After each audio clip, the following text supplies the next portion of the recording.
What's going on, guys? John here with you. It's a Tuesday, April 15th, 2025, and for the second year in a row, I get to do this.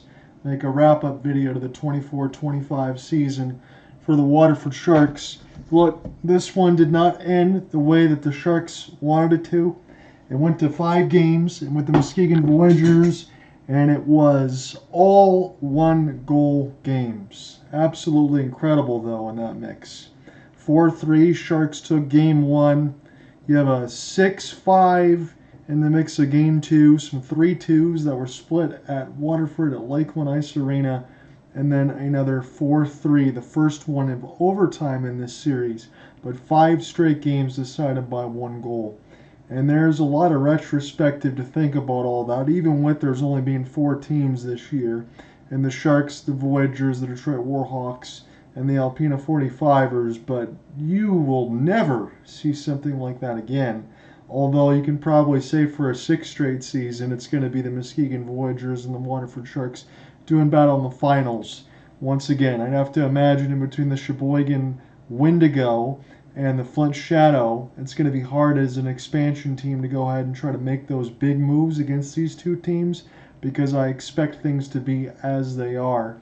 But the Sharks had another really good season, made it all the way to the finals. When you look back at it over, and again, I have the story in front of me, not everything is published yet, the video is going to go up first, but 18-4-2, the Sharks, maybe a game off the pace from last year. Same thing for Muskegon, 20-4. They won another MIHL regular season title. This time they finish it out. That is their 4th now, 21, 22, 23, and 25. Last year when I made this video with you, it was the Sharks in a 5-0 postseason sweep. Not much changed as far as the Sharks and their player personnel on the ice. No Connor Inger. Tristan Vector had moved on. Aaron Shaheen ended up getting a call up playing hockey somewhere else.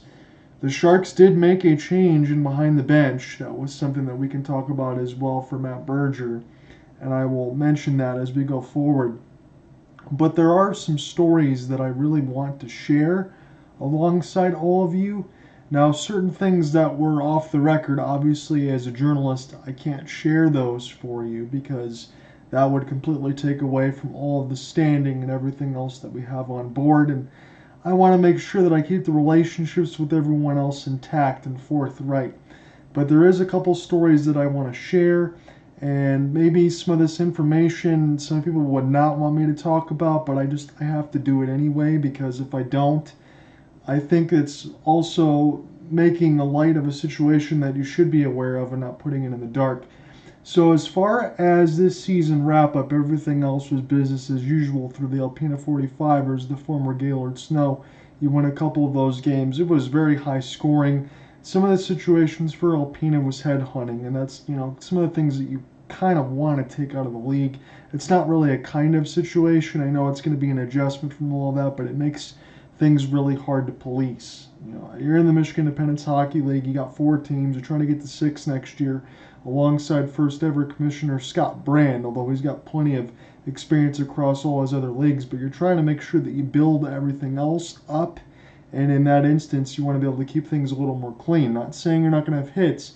You just want to make sure things stay less dirty and make it easier to police on the ice. I mean, you can ask Tyler Groff for some of those hits that he ended up taking against Alpena. You're lucky didn't have to go to the hospital for a jaw for Micah. Some of those same guys end up getting their bell rung, and then they still end up playing to the behest probably of their coach, but they want to be able to compete. But you got to make sure you keep these guys healthy and upright while still entertaining the fans, and the one way that you do that is getting rid of some of those.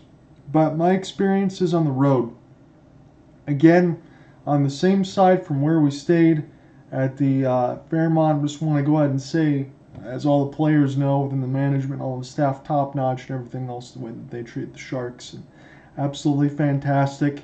I really enjoyed the end of game 1, and that's not just because the Sharks won, but the way that they were able to take 3 consecutive games at Lakeshore Sports Center and then have that pizza party at the end, although I almost made Mama Shark a little bit late because I was enthralled with the conversation alongside head coach Matt Berger, and I definitely got yelled at for that.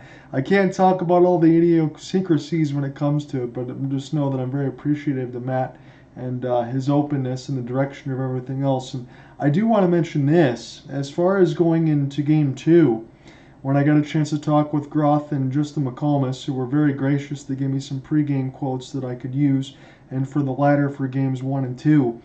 When I tell you that Matt Berger has all this stuff up top, I really mean that, because he gave me diagrammed examples of things that I should be looking out for, which I'm glad I've already mentioned during the broadcast for certain things for the Voyagers. You know, Zach Dance and his squad for the Voyagers would pick up on the same thing for the Sharks. You want to be prepared, and you want to have guys, be straight to the vest, stand up, be professional, and be glued in on what's going on. And I have to imagine between the players and that they were in lockstep, because those guys were on the same page for what they were doing. In fact, I believe from the story side of it that the Muskegon Voyagers went 0 for 15 on the power play. Is there any other team in this league that's going to be able to do that like the Sharks did against the Voyagers? Look, I know they didn't win the series, and ultimately that's what matters. But how do you slow down that power play? Well, the first thing you do is you stop them from even trying to get started. And that's what Matt Berger and squad have been able to do, and that was pretty impressive. But the diagram examples that he showed me, he said, John, did you follow along in the Four Nations face-off? I said, yeah, I was busy with some of the stuff with the Sharks, but at the end, I ended up catching part of that Game 3. And you have that wide-open back door in the mix of Connor McDavid, but it wasn't just Austin Matthews. You can't have all these other guys puck-watching, because then it ends up turning into design plays that's not going to be able to be stopped on the other end from the USA net minding. So he had a lot of those circled and diagrammed, and it was pretty cool to see that all the way across.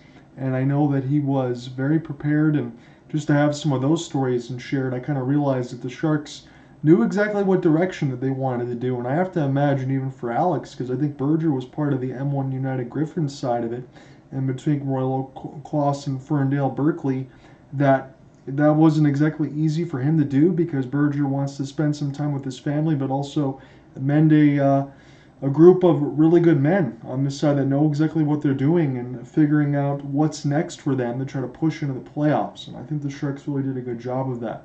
As far as the league direction, now you add Sheboygan and you add Flint to the mix. Look, Scott Brand is going to have a lot on his plate, but I do want to say this in alongside Matt and myself, because I'm not going to diagnose everything else that we talked about. But it's really good for the board of directors and Nick Parrott and everyone else, Miles Griggs and all of them involved. When you look at it and you say, hey, we're adding new teams to the league, again, that's a big deal. But you also want to make sure you keep everything else on the same page, make sure everybody else can make whatever money that they can in the semi-pro hockey league. And that's most important, because you want to have stability. You don't want to have so much fluctuation where these players can't go in and play. You need people that are going to be dependable targets, someone that you're going to treat with respect. They have skill and all of that, but you're going to make sure that they're able to get the job done and fit the needs for these teams, while also probably having to float on a few players from time to time, just because they can't play every game, and certain teams need to be able to meet requirements to be able to play the games on the ice. So there's a lot going on when it comes to that, and I think more so in this 24-25 season, I was made more aware of the behind the scenes and everything else. Again, not everything I can disclose, but be more aware of everything else that goes on behind the scenes. We're talking about the players that play for the love of game, and you don't get as much payment and things like that. Well, everybody else that runs the organization, as I said, in between last year and alongside with Nick and Mama Shark, and I'm not just saying myself, because I really don't give an F as far as all of that. I mean, we can figure out things when they come down to it, but I'm doing it because I want to be here, and I enjoy calling the games, and I enjoy working with all the players and getting a chance to meet and talk with them, and that's where I want to be. This is a home for me. I mentioned that a little bit last year, and that's not going to change, but the reality of this situation is what it is. And that's why I always go back to and say you want to make sure you keep these players healthy and upright. And if you're playing for the passion of the game, there's no need for some of these cheap shots. And you want to make sure, I think, in the league direction as you go across, tone those down. Make sure it makes it easier for everything else. And do your best to bring the talent to the Sheboygan Wendigo and the Flint Shadows that go across. Because, again, for the Warhawks, they probably haven't had as much of the talent as they would like to have. and Alpina in between from Gaylord last year. I know Trevor Poet is back with the 45ers, but they didn't have the season that they wanted to have, and it was really just the Sharks and Muskegon kind of laying that foundation. Again, that is right to a retrospect. That's what you want to have see, but you also want to have 4 teams and now the 6 that are competitive, because when you go back into it next year, you're going to have 6 teams. You want to try to get to 8. I think that's where Scott's going to cap some things. I don't know that officially, but that's what I would believe, where you would have all the way up to 8 teams, 6 next year, 4 make the playoffs, and up to the 4 max do not. And that's kind of where I think things will go. So there's a lot to talk about as far as, again, I mentioned some of the experience being able to share across the pizza party, have some conversations with Polisha, Joseph Gibbs, Elijah Gibbons, Alex Gregorich.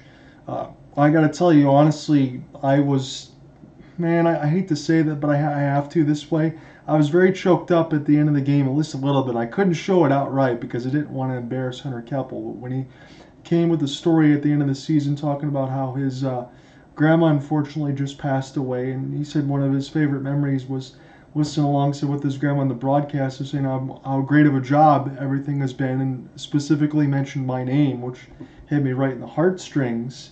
And all these guys, as I say, in between all the names, it's family to me. It's been family to me alongside for Mama Shark and Nick and everyone else alongside that runs it, and that's kind of the way that things have been. And this is another story that I have to kind of talk about some of the dark portions, but not on the Sharks end. That's all positive light. But in the mix of talking and how everything else is a family, and this is why I want to be here and continue to do all these things. Yeah, John Stonehouse, as I mentioned last year, brought me in to kind of be able to shake things up and help get play-by-play because they wanted to get the games broadcasted and said if I want to give a shot, I said, hell yeah, I'm jumping on board. I told you that last year. But when I go into it this year, and we're looking specifically at a Game 5 in Muskegon.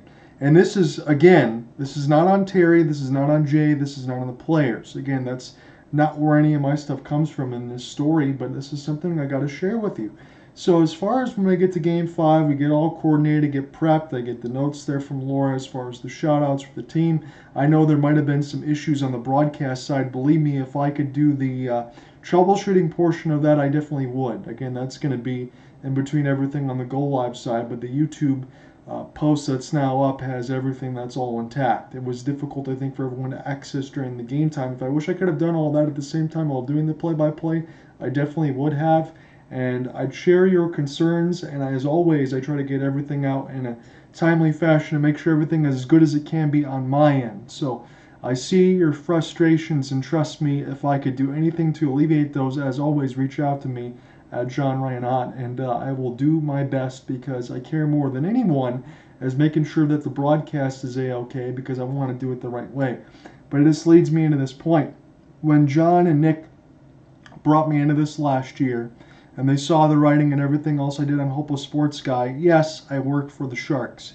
But my main concern is being able to keep the game fair, balanced, and neutralized, especially when I call and especially when I write things, because I hate more than anything of being a homer during a broadcast. That is not what I think people would like to listen to now. Some of you do, but that's not me, and I make no apologies for all of that. So when I told John and Nick that I was thinking about jumping on board, I said I don't want to change the way I write.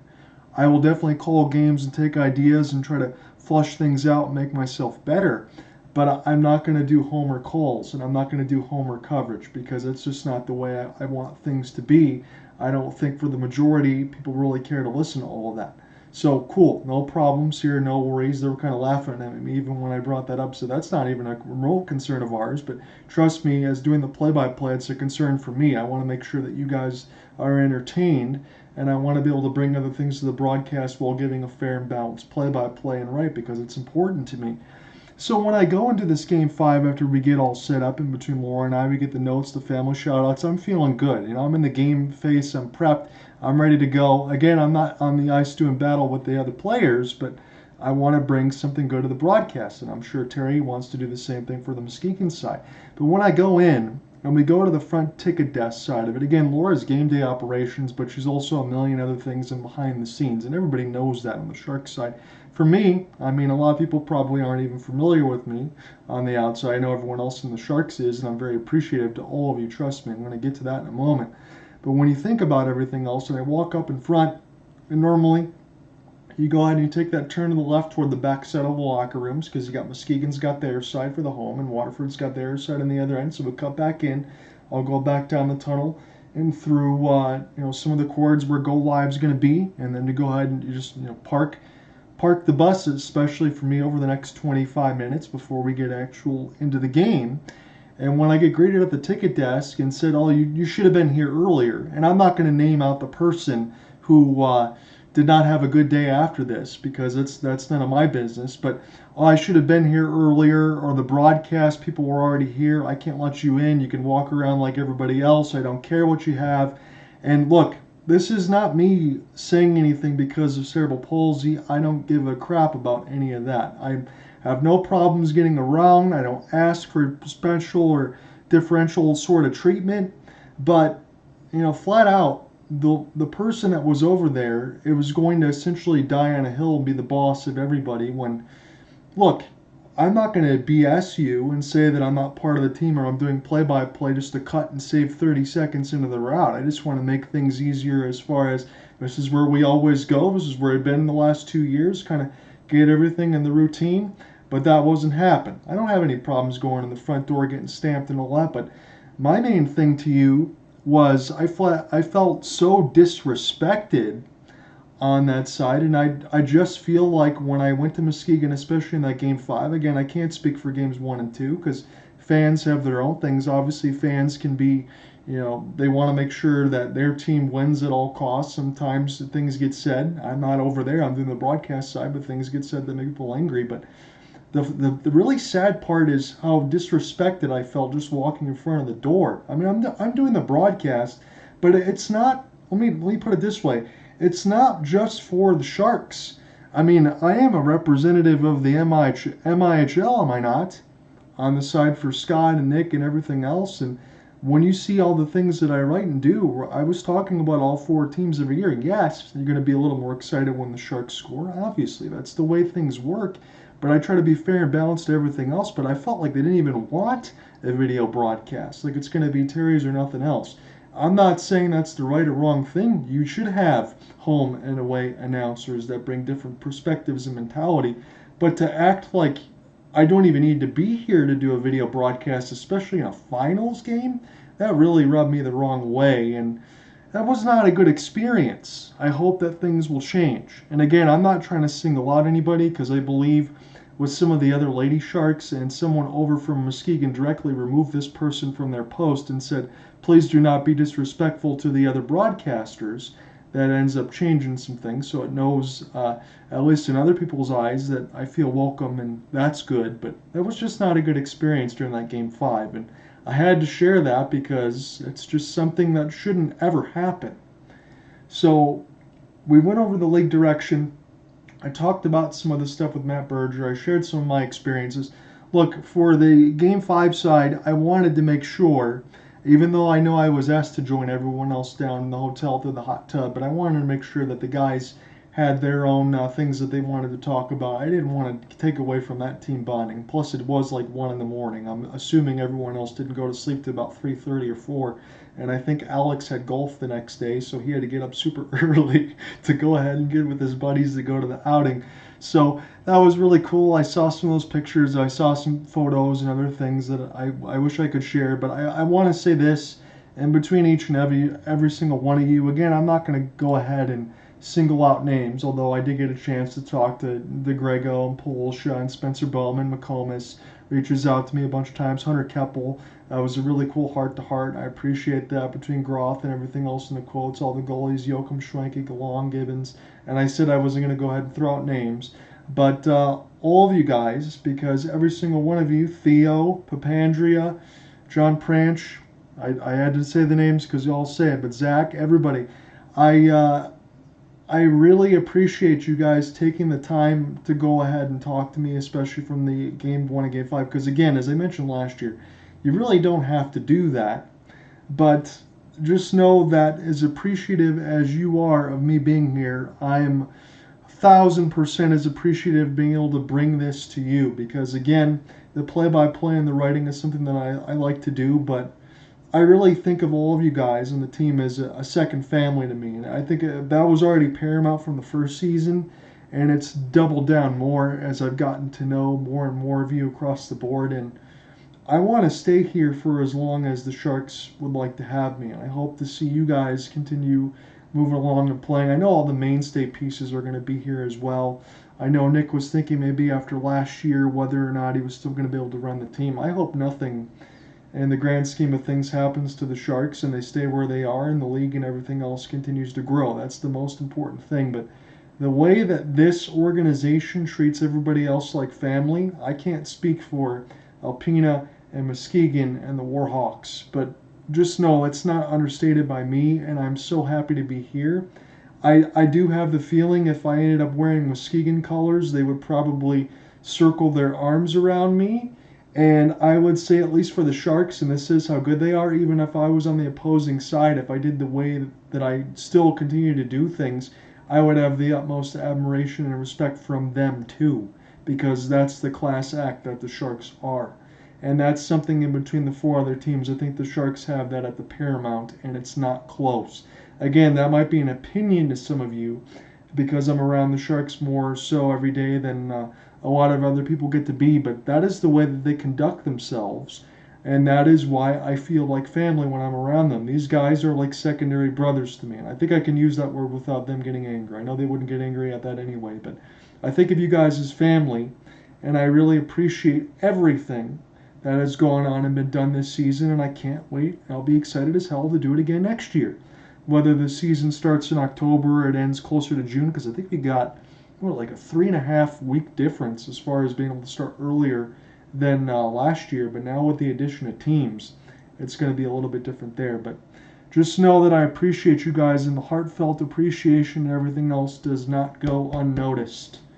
And love you guys like brothers. And I really hope that we get a chance to do this again, get a chance for more glory, because you know what, one title is not enough. And I know for these players, the one game, it hurts now, but they're going to be able to bounce back from it, and they'll be just fine, because at the end of it, especially when you saw in the mix of Grego and company that later started to come back on the ice off of the 1-knee and seeing the Muskegon Voyagers end up winning the title, but showing that class and that admiration and that respect, even in a bitter defeat, I think says awfully a lot more about someone than it would when they win. And that's how the Sharks always conduct themselves, and I love them for that. And I can't wait until next year. So this is my sign-off for the Waterford Sharks in the 24-25 season. Yes, the Muskegon Voyagers take the title, but I do believe both of those teams, especially the Sharks from everything else that we discussed today, have a lot to be proud of and thankful for, and I can't wait to talk to you guys again next year.